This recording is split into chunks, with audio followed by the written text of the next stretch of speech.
Hey everyone, and welcome back to the channel. Today we're diving into one of the most talked about and often controversial streaming devices on the market.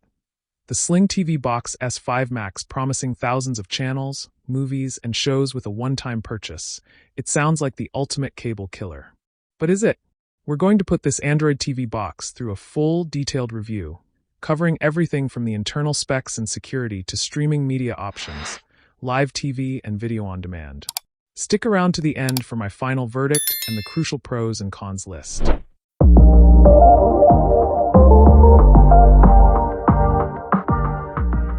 Let's start with the unboxing. The packaging is quite simple and straightforward, with the product image on the front. On the side are what's included. Some information at the back, and also on the other side. Now, let's open the box to see its contents. Inside, we find the SlingTV Box S5 Max unit itself, nicely packed. Here, we have a power adapter with a USB port. Then, an Ethernet cable, which is rare among Android TV boxes. Next is the USB Type-A to USB Type-C charging cable. We also get an HDMI cable, which is essential. A standard-looking remote control is included. And a SlingTV Box user manual. Everything you need to get up and running right out of the box. A complete package to get you connected. Did you notice this? I wear this smart ring nearly all the time, even while reviewing videos. So, if you are curious, this is an ultra-human Ring Air which tracks my health and sleep, connects to my phone via Bluetooth, provides valuable health data, and guides me to follow healthy practices via the phone app. If you're interested to know more, there is a link on the screen for the Smart Ring review. Also, the links are in the comments section too. The SlingTV Box S5 Max has a sleek matte black design with the brand printed on top and LED light status indicators in front. On the side, there are two USB ports, a TF card slot, and a reset pinhole. At the rear, this is a USB Type-C DC input port to power this device. An Ethernet LAN port if you prefer to connect directly to your internet router. A HDMI out port, an AV port to connect to TV. At the bottom, there are ventilation holes, and these are mounting holes. The overall build is solid for its price range. It's lightweight but doesn't feel cheap. This remote control feels quite light and has all the standard buttons. There's dedicated TV control buttons, live TV and VOD buttons, and a mouse cursor button. This remote requires two AAA batteries, which are not included. Included is a simple user manual which covers product details and specifications, connection settings, and configurations information. I will explain a lot more in this video, so please continue watching. Setting up the SlingTV Box S5 Max is simple. Plug in the HDMI and connect the other end to a TV, monitor, or projector. Plug in the power using the provided USB Type-C cable and power adapter. You'll be greeted by the Android splash screen displaying SlingTV logo and animation. The first step is the disclaimer notice screen. SlingTV Box does not have any media or streaming apps pre-installed.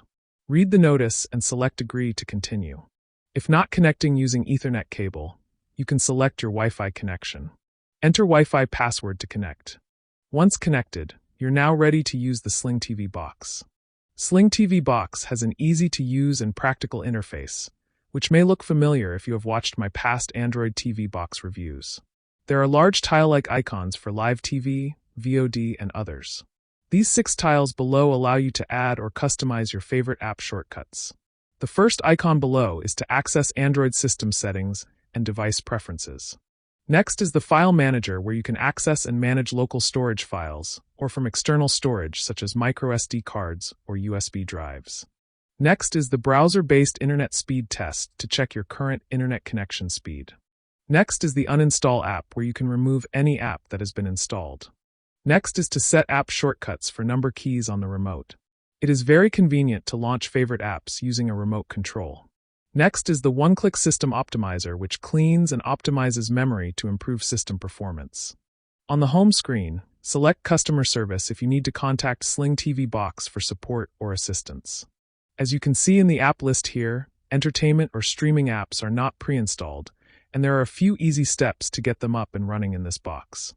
Now let's look at SlingTV Box S5 Max hardware specifications. The operating system is Android 12.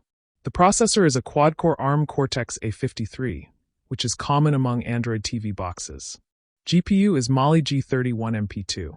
The box comes with 4 GB RAM and 128 GB storage. Supports Wi-Fi 6, 1000 megabits per second Ethernet, and Bluetooth 5.2.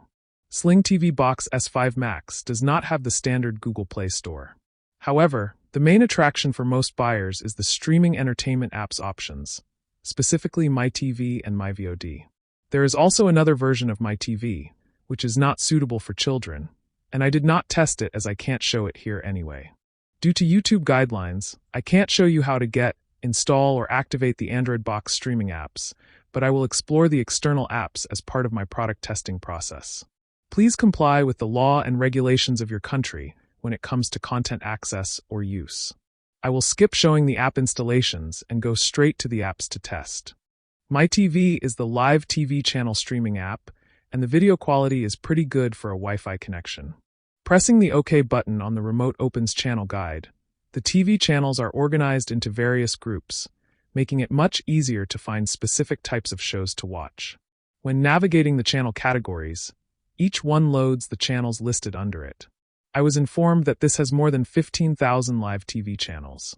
Although I cannot verify this, with 400 channel groups that cover so many countries around the world, it is possible to have that many TV channels. This really caters for viewers worldwide. There are just too many channels and there is no search function. So, it is best to use the bookmark or favorite function to mark the channels. The channels will appear under my favorites group. MyVOD is an app for movies and TV shows. The interface has the common look similar to other streaming platforms like Netflix. On the left is the navigation bar. The navigation bar has home, movies, TV shows, my list, search function, and settings. I was informed that there are more than 120,000 VOD media, but I am unable to check this as the listings don't show any count. My list contains any movies or TV shows that have been bookmarked. It makes it easier to get back to what you are planning to watch. As for the video playback, the quality is good and I did not experience buffering. On the playback screen, you have access to these options. The first is the server option. You can choose playback from a different server of your choice. Next is the video resolution. It automatically played the highest available quality, but you can pick others too. The next option is for closed caption or subtitles. Currently, the English one selected, but can pick others that are available too. The last is the playback speed. You can increase or decrease the video playback speed here. So, is the SlingTV Box S5 Max worth it? Here's my final breakdown. Let's look at the pros. Performance. 4 GB RAM and a quad-core CPU provide a smoother experience than older budget boxes. Connectivity. Gigabit Ethernet and Wi-Fi 6 are premium features for fast, stable bandwidth. Live TV and VOD. Excellent performance on the live TV and video-on-demand apps, which is the main reason people buy this box. 4K or 6K decode. The box is capable of high-resolution local or non-DRM playback. Everything was generally good, except for one thing. Although this is not a problem if your primary use is the live TV and VOD apps. No Google Play. My box did not come with Google Play, so I'm unable to install other apps. The SlingTV Box S5 Max is a very capable media streamer if you primarily intend to use the pre-supported content applications. The link for this product is in the description or comment section. What do you think of the S5 Max? Let me know in the comments below. That's all for this review. On TechTube TV, I make easy-to-understand videos on technology-related topics.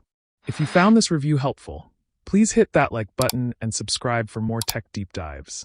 Thanks for watching, and I'll see you in the next one.